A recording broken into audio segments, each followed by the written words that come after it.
বিশ্বনাথৰ ঘিলাধাৰী চাহ বাগিচাত দণ্ড নৃত্য প্ৰতিযোগিতা উপস্থিত অসমৰ জনপ্ৰিয় কণ্ঠশিল্পী বিদ্যাসাগৰ দণ্ড নৃত্য প্ৰতিযোগিতাই সংস্কৃতি আৰু সম্প্ৰীতি অটুট ৰাখিব এই মন্তব্য জ্যোতি চিত্ৰবন অসমৰ অধ্যক্ষ তথা জনপ্ৰিয় কণ্ঠশিল্পী বিদ্যাসাগৰৰ ঘিলাধাৰী চাহ বাগিচা শ্ৰী দণ্ডকালী মন্দিৰত আয়োজিত দণ্ড নৃত্য প্ৰতিযোগিতাত অংশগ্ৰহণ কৰি এই মন্তব্য প্ৰদান কৰাৰ লগতে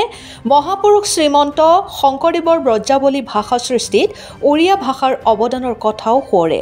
আধ্যাত্মিক পৰিদৰ্শনেৰে দণ্ড নৃত্যই বিশেষ তাৎপৰ্য বহন কৰা শিপা থাকিলেহে জাতি থাকিব বুলি অনুষ্ঠানত গুৰুত্বপূৰ্ণ বক্তব্য আগবঢ়ায় কণ্ঠশিল্পী বিদ্যাসাগৰে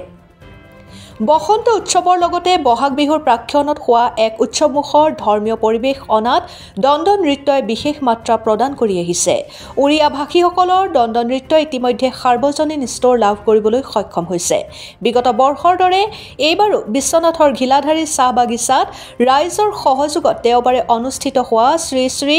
দণ্ডকালী পূজাৰ লগতে দণ্ড নৃত্য প্ৰতিযোগিতাত বিহালী সমষ্টিৰ বিধায়ক দিগন্ত ঘাটুৱাৰ বিহালী চাহ মজদুৰ সংঘৰ সম্পাদক পংকজ দাস লেখিকা প্ৰতিভা দাস প্ৰাক্তন জিলা পৰিষদৰ সদস্য ধনদা গগৈকে কেইবাগৰাকীও বিশিষ্ট ব্যক্তি উপস্থিত থাকে প্ৰতিযোগিতাত বিভিন্ন প্ৰান্তৰ পৰা 10টাকৈ অধিক দলে অংশগ্ৰহণ কৰা বুলি জানিব পৰা গৈছে বিশ্বনাথৰ পৰা ৰমেশ চন্দ্ৰ চৰেনৰ ৰিপৰ্ট বিহালী সংবাদ অসম